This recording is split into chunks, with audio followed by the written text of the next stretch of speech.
ধন্যবাদ। 71 এবং 71 সকল দর্শকদেরকে আমি প্রথমেই ধন্যবাদ জানাচ্ছি এবং কংগ্রাচুলেট করতেছি আমাদের রংপুর রাইডার্স টিম ক্রিকেটকে বাংলাদেশের জন্য এত বড় একটা সাফল্য বয়ে আনার জন্য।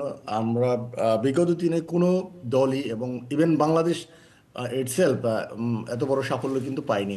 হ্যাঁ, সত্যিকারের অর্থে আমাদের আমাদের চান্সটা ছিল, আমাদের যাওয়ার কথা ছিল, বাট ডিউ টু আমাদের এখানে আমার তো ফ্যাক্টরি বেস আমাদের কোম্পানিগুলো এবং স্পোর্ট বেস আমরা অত্যন্ত ঝামেলার মধ্যে দিয়ে যাচ্ছিলাম। এই জন্য আমি এটাকে রিফিউজ করতে বাধ্য হয়েছি।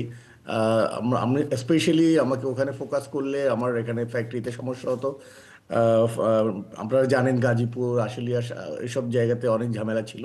সেই জন্য আমরা যেতে পারিনি। এই জন্য দর্শককে সকলকে আমার অন্তঃস্থল থেকে আমার আমি প্রকাশ করতেছি যে আপনি দিতে পারেন, এই জন্য দুঃখিত।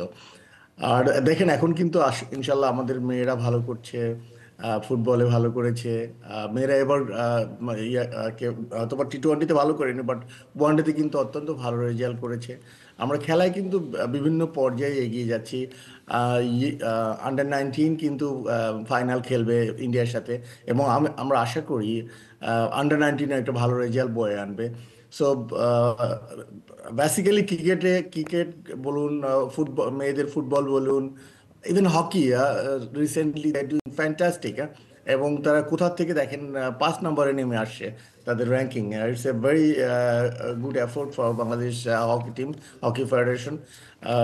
আমরা আমরা মনে করি এরকম যদি আমাদের বিসিবি একটু আমাদেরকে প্যাট্রোনাইজ করে, আমাদেরকে সাপোর্ট করে, বাংলাদেশের ক্রিকেটকে সাপোর্ট করে, cricket will be more worthful in Bangladesh, because আমাদের বাংলাদেশের মানুষের রন্ধ্রে রন্ধ্রে ক্রিকেট ঢুকে গিয়েছে। আমরা প্রচণ্ড ক্রিকেট ভালোবাসি।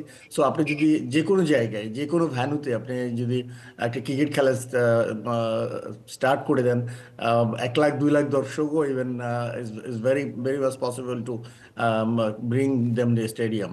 সো ক্রিকেট আমরা আসলে অনেক অনেক ভালোভাবে এগিয়ে যাচ্ছি ইনশাল্লাহ।